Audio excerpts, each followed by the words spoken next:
benches, and I know you made a point of going over to speak to Semenyo at the end of the game. Yeah. No, I think the club made a clear statement. We don't want this in football. We don't want this in a stadium to happen.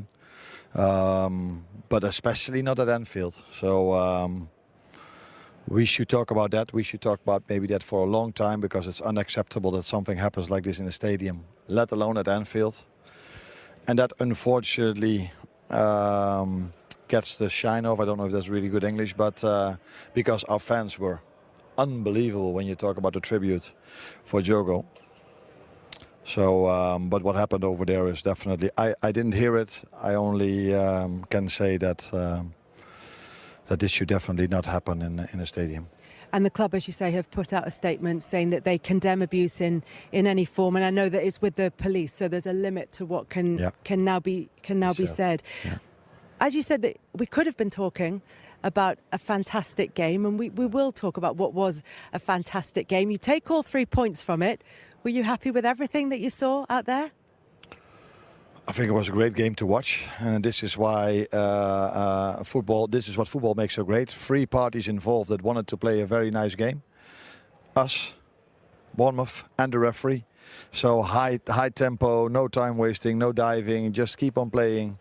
This is what football makes so nice. 2-0 up, going 2-2, because they just kept on going after 2-0 down. It's a big compliment for them not to give up, but just keep on fighting.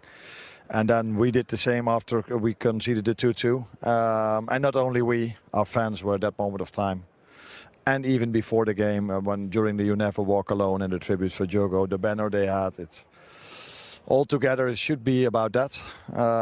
But the game of football was also impressive, in my opinion. Yeah, very impressive game of football. Was you always convinced that Liverpool were going to take 3 points from that game?